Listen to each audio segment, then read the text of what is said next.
Good evening बच्चों। आज हम लोग क्लास 11th के लिए एक नया चैप्टर स्टार्ट करेंगे जिसका नाम है फ्रिक्शन। देखिए, फ्रिक्शन आप लोगों ने बहुत पहले से पढ़ा हुआ है, तो छोटी क्लास में भी पढ़ाया जाता है फ्रिक्शन, लेकिन उस समय बच्चे समझ नहीं पाते इसको एक्चुअल में फ्रिक्शन क्या होता है। देखिए, फ्रिक्शन तभी क्रिएट होगा जब कोई दो बॉडीज आपस में एक दूसरे के ऊपर रिलेटिव मोशन कर रही हो। या हो सकता है एक बॉडी रुकी, जैसे अर्थ है और उसके ऊपर टायर चल रहा है या हम लोग चलते हैं तो फ्रिक्शन क्रिएट होता है। या दोनों बॉडी मूव कर रही हैं, जैसे किसी पानी को अगर हम ऐसे हिला के रखें तो पानी की में बहुत सारी लेयरें बन जाएंगी, जो लेयरें आपस में एक दूसरे को रिलेटिव मोशन से रोकने की कोशिश करेंगे। तो ऐसे बहुत से एग्जाम्पल है, जैसे हवा में अगर कोई काइट उड़ रही है तो उस पर भी फ्रिक्शन काम करता है। तो there are so many examples. तो कहने का सिर्फ ये मतलब है कि फ्रिक्शन फोर्स तब क्रिएट होता है, friction force create when two body start motion relative to each other. तो आप कह सकते हैं एक सिंपल भाषा में कि friction force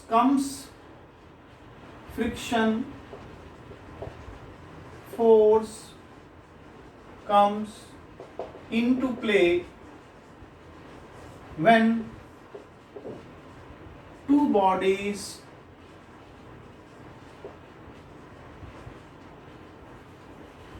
move to each other।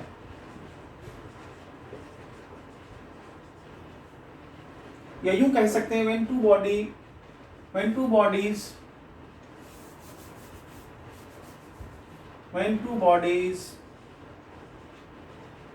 move relative to each other। यानी कि जब कोई दो बॉडी, जैसे मान लीजिए ये है अर्थ और यहां पर कोई बॉडी मूव कर रही है, तो अर्थ और इसके बीच में जो कांटेक्ट एरिया आ गया, उस कांटेक्ट एरिया के होने की वजह से इस पर फ्रिक्शन काम करेगा। और फ्रिक्शन हमेशा मोशन के अपोजिट डायरेक्शन में काम करता है। अगर बॉडी हमेशा इस डायरेक्शन में मूव कर रही है तो फ्रिक्शन अपोज करेगा इसके मोशन को। अगर बॉडी इस डायरेक्शन में मूव कर रही है तो फ्रिक्शन इस डायरेक्शन में लगेगा। तो फ्रिक्शन एक प्रकार से इसका अपोजिंग फोर्स होता है जब बॉडी जिस डायरेक्शन में मूव करती है। तो अब इसको देखिए जरा, फ्रिक्शन कैसे क्रिएट होता है। तो अगर हम मॉडर्न थ्योरी के हिसाब से चलें तो मान लें कि कोई भी सरफेस स्मूथ नहीं होता, कुछ ना कुछ अगर हाईली माइक्रोस्कोप से देखा जाए तो कुछ ना कुछ उसमें इरेगुलरिटीज रहती हैं।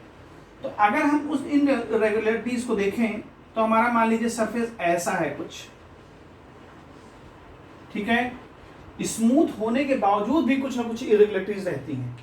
अब हमने इसके ऊपर क्या कर दी, एक बॉडी रख दी, ठीक है, ये बॉडी हमने इसके ऊपर रख दी, ये ऐसे बॉडी रख दी, ये बॉडी रखी हुई है।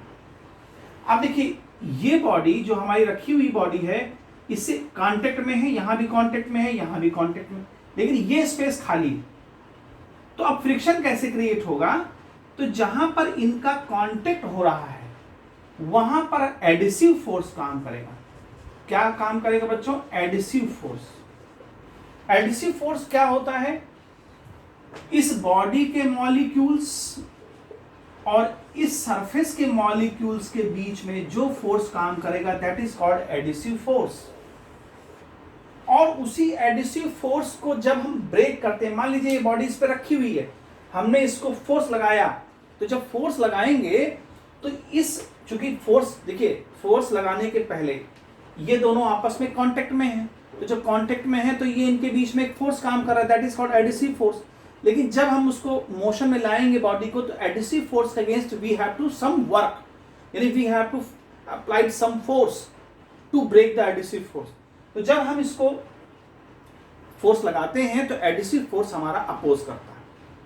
तो अगर हम इस डायरेक्शन में इसको फोर्स लगाएंगे बॉडी को, तो एडिसिव फोर्स हमारा इस डायरेक्शन में, यानी बना रहना चाहेगा, वो कहेगा नहीं हमको यही रहने दो, तो वो इसके अगेंस्ट अपोजिट डायरेक्शन में फोर्स लगाता है, जिसकी वजह से इसी का नाम दे देते हैं हम लोग फ्रिक्शन फोर्स। क्लियर हो गई बात? तो फ्रिक्शन फोर्स कुछ भी नहीं है। अच्छा, अब एक सवाल उठता है कि कहते हैं, जिससे भी आगे पढ़ेंगे आप, कि फ्रिक्शन फोर्स में एरिया से कोई मतलब नहीं है। जैसे मान लीजिए ये बॉडी हमारी ये है 2 kg की, और यही बॉडी 2 kg की हमने ऐसे बना ली। अब इसको हमने रखा सरफेस पर, इसको भी रखा सरफेस पर।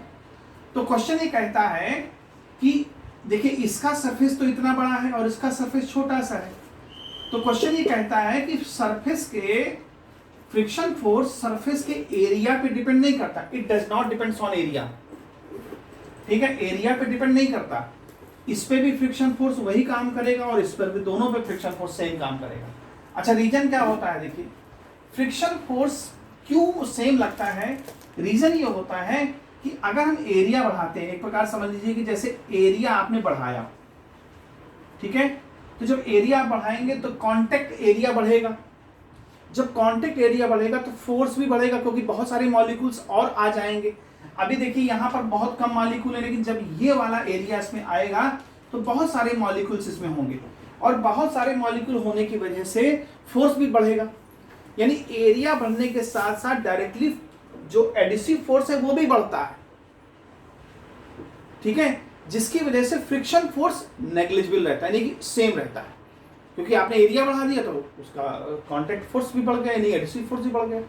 तो जैसे जैसे आप एरिया बढ़ाते हैं, एडिसिव फोर्स भी मॉलिक्यूल्स के बीच में बढ़ता है। जब यहाँ मान लीजिए 5 मॉलिक्यूल है, यहाँ 1 मॉलिक्यूल है, 5 मॉलिक्यूल्स इस सरफेस को जकड़े हुए हैं, पकड़े हुए हैं, तो यहाँ एरिया बढ़ गया तो मॉलिक्यूल बढ़ गए। यहाँ एरिया देखिए इतना है, मॉलिक्यूल कम है। तो चूंकि एरिया बढ़ने से एडिसिव फोर्स बढ़ने लगता है, जिसकी वजह से एक्चुअल जो उनका रेशियो है, एक्चुअल जो उनकी वैल्यू है फ्रिक्शन फोर्स की, वो सेम रहती है। इसीलिए कहते हैं कि ये किसी भी सरफेस के एरिया पे डिपेंड फ्रिक्शन फोर्स नहीं करता है। तो रीजन इसका यही है, क्योंकि एरिया जब बढ़ाते हैं हम लोग तो उनका कांटेक्ट भी बढ़ता है। जब कांटेक्ट बढ़ता है तो एडिसिव फोर्स बढ़ता है, जिसकी वजह से उनका जो रेशियो है वो कट करके जो है सेम हो जाता है। तो उम्मीद है बच्चों समझ में आया होगा। अभी मैंने इसका सिर्फ कॉन्सेप्ट बताया है, अगली वीडियोस में हम इसके और बारे में समझाएंगे। तो तब तक के लिए बच्चों